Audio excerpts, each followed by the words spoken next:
Welcome to I dream. ఎట్టకేలకు MLC కవిత arrest అయ్యారు.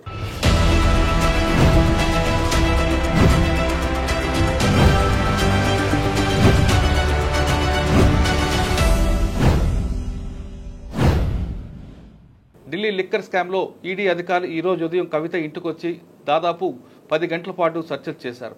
ఆ సోదాల్లో బయటపడతో పాటు గతంలో కవిత ఈడీ ఆఫీస్కి వెళ్ళి ఇచ్చిన సెల్ ఫోన్ ఆధారంగా ఆమెను అరెస్ట్ చేసినట్టు సమాచారం అవుతుంది.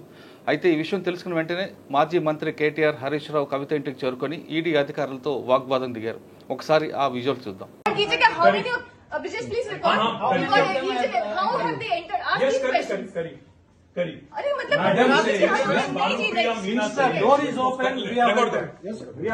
Madam Bhanupriya Meena says, search is over and arrest warrant is produced, and now she says, hold on, and now she says we can't come in. Family cannot come in, and she also says that she has no transit warrant, she cannot produce before a magistrate, but she wants to make a case. Listen, you have given an undertaking in Supreme Court, and now you're violating it. You are in serious trouble. You have the legal remedy always available. I'm telling you, you have come here on a Friday. కవిత ఇంట్లో ఉన్న ED అధికారులతో కవిత, కేటీఆర్ తో పాటు హరీష్ రావు చాలా తీవ్ర వాగ్వాదం చేశారు. Supreme court ఆదేశాలకు విరుద్ధంగా మీరు అరెస్టులు చేస్తున్నారు కాబట్టి తర్వాత జరిగే లీగల్ పరిమాణాలకి మీరు బాధ్యులు కావాల్సి వస్తుందంటూ కేటీఆర్ వాళ్ళు హెచ్చరించడం, ఈడీ అధికారులు కూడా అదే రీతిలో వాళ్ళకు కూడా సమాధానం చెప్పడం దృశ్యాలు మనం చూసాం. అసలు ఈ కవిత అరెస్ట్ తర్వాత ఏం జరగబోతుంది, కవిత అరెస్ట్ తర్వాత బీఆర్ఎస్ పార్టీ యొక్క ప్రభావం ఏ విధంగా ఉండిపోతుంది, వాళ్ళు ఏమంటున్న విషయాన్ని మనతో పొలిటికల్ బ్యూరో ఇన్ఛార్జ్ కవిత ప్రస్తుతం మనతో ఉన్నారు. ఆమెను అడిగి పూర్తి వివరాలు తెలుసుకుంది. కవిత చెప్పండి, ఉదయం నుంచి చూసిన పరిణామాలు, ఈడీ అధికారులు రావడం, ఢిల్లీ నుంచి రావడం, వచ్చిన వెంటనే కవిత ఇంటికి వెళ్ళడం, అక్కడ ఉన్న వాళ్ళందరూ కూడా వాళ్ళు అడ్డుకున్న తర్వాత సిఆర్పిఎఫ్ వాళ్ళని దించిన తర్వాత లోపలికి వెళ్ళి సోదాలు చేశారు. అంటే గతంలో కూడా ఈడీ సాధారణంగా ఢిల్లీ పిలిపించుకొని ఆమె 2-3 సార్లు ఎంక్వైరీ చేశారు, సెల్ ఫోన్ సీజ్ చేశారు. కానీ ఈసారి ఈడీ డైరెక్ట్గా ఇంటికి వచ్చి కవిత ఇంటి తలుపులు కొట్టిందో సోదాలు చేయడం అంటే ఒక పరిణామం. ఫస్ట్ నుంచి బుధి నుంచి కూడా ఆమెను అరెస్ట్ తప్పదు అనేది ఒక ప్రచారం జరుగుతుంది. గతంలో కూడా ఇన్కమ్ ట్యాక్స్ అధికారి ఐటీ పిలిచినప్పుడు కూడా సుప్రీంకోర్టుకి వెళ్ళి కవిత వెళ్ళడం, సుప్రీంకోర్టుకు ఆ ఇష్యూ పెండింగ్ ఉండడంతో ఈసారి ఈడీ ముందుకు వచ్చింది. రైట్, ఇప్పుడు ఈరోజు కవితని అరెస్ట్ చేయడం వెనక జరిగే పరిణామాలు అంటే బీఆర్ఎస్ పార్టీ ఏ విధంగా దాన్ని పరిగణలోకి తీసుకుంటుంది?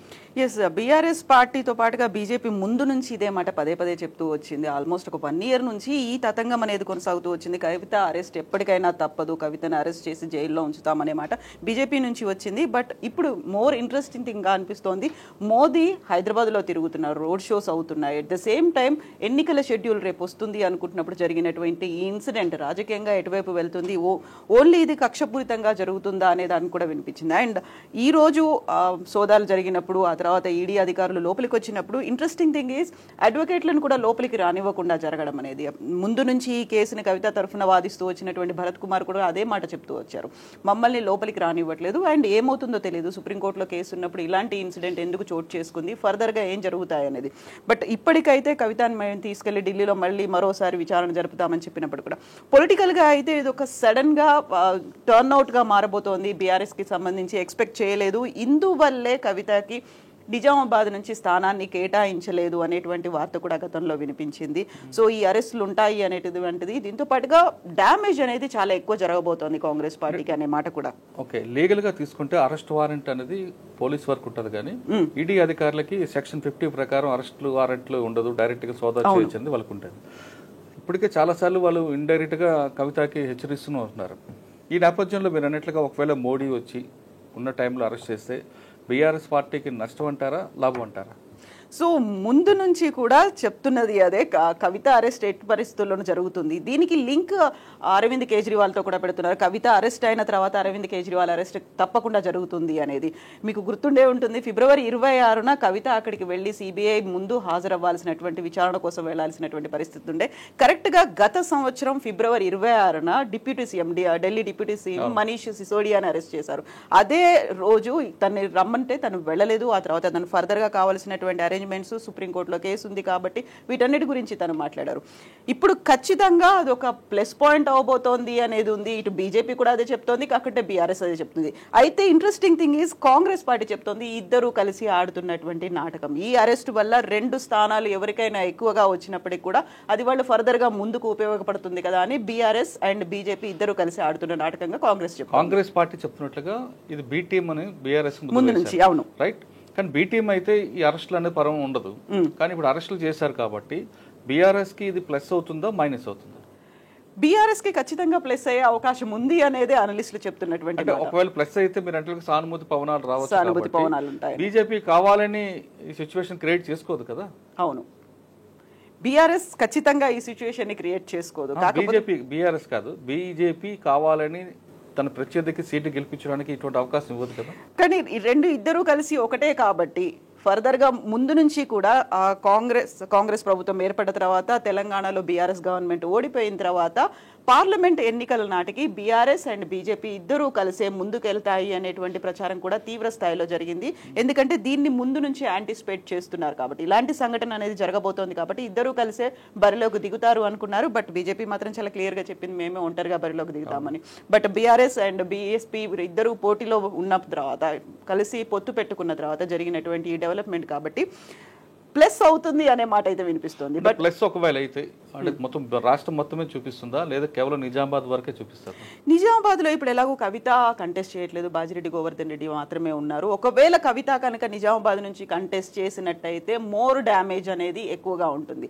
కేవలం అక్కడ బాజిరెడ్డి గోవర్ధన్ రెడ్డి బీసీ సామాజిక వర్గానికి చెందిన వాళ్ళు, కవిత కంటే కూడా ఎక్కువ ప్లస్ పాయింట్స్ బాజిరెడ్డి గోవర్ధన్ రెడ్డి దగ్గర ఉన్నాయి. మొన్నటి ఎన్నికల్లో బాజిరెడ్డి ఓడిపోయారు, ఇప్పుడు బీసీ సామాజిక వర్గం కాబట్టి దానికి ప్లస్ అవుతుంది అనేది. సో ఇప్పుడు ఎలాగో కవిత ఎమ్మెల్సీగా ఉన్నారు, మళ్ళీ ఒక ఫ్యామిలీ పాలిటిక్స్ అనేది మళ్ళీ పెరుగుతాయి. ఒక ఫ్యామిలీ మెంబర్ని కవితని మళ్ళీ అక్కడ బరిలోకి దించడం వల్ల ఇప్పటికే 2 ఉన్నారు, 3 ఉన్నారు, 4 ఉన్నారు అనేటువంటిది వస్తోంది కాబట్టి కవితని కాస్త పక్కన పెట్టారు. దానికి ఒక రీజన్ ఇవన్నీ కూడా ముందు నుంచి ఎక్స్పెక్ట్ చేశారు. ఎంత సానుభూతి పవనాలు ఉన్నప్పటికీ ఒకవేళ తనే కనుక నిజామాబాద్ బరిలో ఉంటే తనకి అది ప్లస్ అయ్యేది. బట్ ఇప్పుడు తను నిజామాబాద్ బరిలో లేరు, ఇవన్నీ ఎక్స్పెక్ట్ చేశారు కాబట్టి ఈవెన్ అసెంబ్లీ ఎన్నికల్లో కూడా తనని పరిమితం చేసింది కేవలం కోరుట్ల నియోజకవర్గం, ఆ తర్వాత జగిత్యాల నియోజకవర్గానికి మాత్రమే తనకి ప్రచార బాధ్యతలు ఇచ్చారు. మొత్తంగా నిజామాబాద్కి సంబంధించి ప్రచార బాధ్యత లేదు. అండ్ కేసీఆర్ కంటెస్ట్ చేసినటువంటి కామారెడ్డికి కూడా కవితని వెళ్ళనివ్వలేదు. కేవలం ఆ 2 సెగ్మెంట్లలో అప్పుడే తను చెప్పారు చాలా క్లియర్గా, ధర్మపురి అరవింద్ ఎక్కడి నుంచి కంటెస్ట్ చేస్తారో నేను వెంటబడి మరీ నిన్ను ఓడిస్తానని చెప్పారు. సో ఆ పంతం అయితే అక్కడైతే నెరవేర్చుకున్నారు. కోరిట్లలో ధర్మపురి అరవింద్ని ఓడించడం వెనుక పంతం నెగ్గింది అనుకున్నారు. బట్ అదే తను చేసినటువంటి సవాల్ ఫర్దర్ గా నువ్వెక్కడ పోటీ చేసినప్పటికీ నీ వెంటపడి మరీ తరిమి నిన్ను ఓడిస్తాను అనే మాట మాత్రం ఈసారి తను నిలబెట్టుకోలేకపోయారు. దానికి ప్రధాన కారణం బీఆర్ఎస్ తనకి టికెట్ ఇవ్వకపోవడం, ఆ తర్వాత ఫర్దర్ గా అవుతున్నటువంటి ఈ డెవలప్మెంట్స్. ఉదయం నుంచి చూస్తున్న పరిణామాలు చూస్తుంటే మీరు కాసేపు క్రితమే ప్రకాష్ గారితో కూడా మాట్లాడారు బీఆర్ఎస్ నాయకుడు, ఆయన ఒపీనియన్ ఉంది. సో ఆయన ఒపీనియన్ నిజంగా ఈడీ కనుక అరెస్ట్ చేయాలి అనుకుంటే ఎటువంటి ఆధారాలు లేకపోయినా అరెస్ట్ చేస్తుంది. అరెస్ట్ వద్దు అనుకుంటే ఎన్ని ఆధారాలు దొరికినప్పటికీ అరెస్ట్ అనేది జరగదు. ఎందుకంటే ఇప్పటిదాకా వస్తున్నటువంటిది కూడా, వినిపిస్తున్నటువంటి ఆరోపణలు కూడా ఈ దర్యాప్తు సంస్థలన్నీ జేబు సంస్థలుగా బీజేపీ చేతిలో మారిపోయాయి కాబట్టి.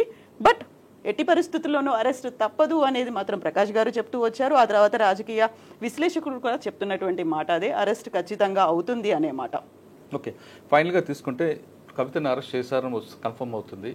ఇప్పుడు ఇక్కడే చూపిస్తారా లేదు మీకున్న సమాచారం ప్రకారం ఢిల్లీ తీసుకెళ్తారా? సో ఇప్పటికైతే ఈడీ అఫీషియల్స్ వీళ్ళెవరు కూడా హైదరాబాద్లో తన్ని అరెస్ట్ చేసినట్టుగా చెప్పట్లేదు. ట్రాన్సిట్ ఆర్డర్ లేదు కాబట్టి మీరు ఎలా ముందుకు వస్తారు, మమ్మల్ని ఎందుకు రానివ్వట్లేదు అనేది ఇమ్మీడియట్గా అక్కడికి చేరుకున్నటువంటి హరీష్ రావుతో పాటుగా కేటీఆర్ కూడా ఈడీ అధికారులతో వాగ్వివాదం జరుగుతోంది. ఆ తర్వాత ఇక్కడి నుంచి తనని ఢిల్లీకి తీసుకెళ్తారు. ఢిల్లీకి ఫర్దర్గా ఇంకా విచారణ కొనసాగాల్సినటువంటి అవసరం ఉంది కాబట్టి ఢిల్లీకి తీసుకెళ్లిన తర్వాత మాత్రమే తనకి అరెస్టుకు సంబంధించినటువంటి సమాచారం వస్తుంది అని అనుకుంటాను. వాట్ డు యు థింక్, మీరు అదే అనుకుంటున్నారా? సాధారణంగా తీసుకుంటే ఈడీకి సిబిఐకి చాలా డిఫరెన్స్ కనిపిస్తుంటుంది. ఇప్పుడున్న మనకున్న సమాచారం ప్రకారం ఈడీకి చాలా పవర్ఫుల్ సెక్షన్స్ ఉంటాయి. సెక్షన్ 50 అనేది చాలా ఇంపార్టెంట్ ఉంటుంది. కవిత చెప్తున్నట్లుగా బీఆర్ఎస్ ఒకవేళ కవిత అరెస్ట్ చేస్తే బీఆర్ఎస్కే ఎక్కువగా ప్లస్ కనిపిస్తుంది కాబట్టి ఈ రాజకీయ విశ్లేషణ పక్కన పెడితే లీగల్గా తీసుకుంటే మాత్రం కవిత అరెస్ట్ అనేది కన్ఫర్మ్ అయింది. ఆమెను ఢిల్లీకి తీసుకెళ్లి అక్కడ ఢిల్లీ లిక్కర్ స్కామ్ ఢిల్లీలో ఉంది కాబట్టి అక్కడ కోర్టులో ప్రొడ్యూస్ చేసిన తర్వాతే మిగతా విషయాలు వస్తాయి. కానీ ప్రస్తుతం ట్రాన్సిట్ వారెంట్ ప్రకారం ఆమెను ఢిల్లీకి తీసుకెళ్తారు. ఇది 24 అవర్స్ టైం ఉంటుంది కాబట్టి రేపు సాయంత్రం వరకు ఆమె ఢిల్లీలో కోర్టులో ప్రొడ్యూస్ అవకాశం ఉంది. ఇది కవిత అరెస్టుపై కవితతో పాటు మిగతా రాజకీయ నాయకుల విశ్లేషణ. దీనిపై మరింత సమాచారం ఐటమ్ చూస్తూనే ఉండండి.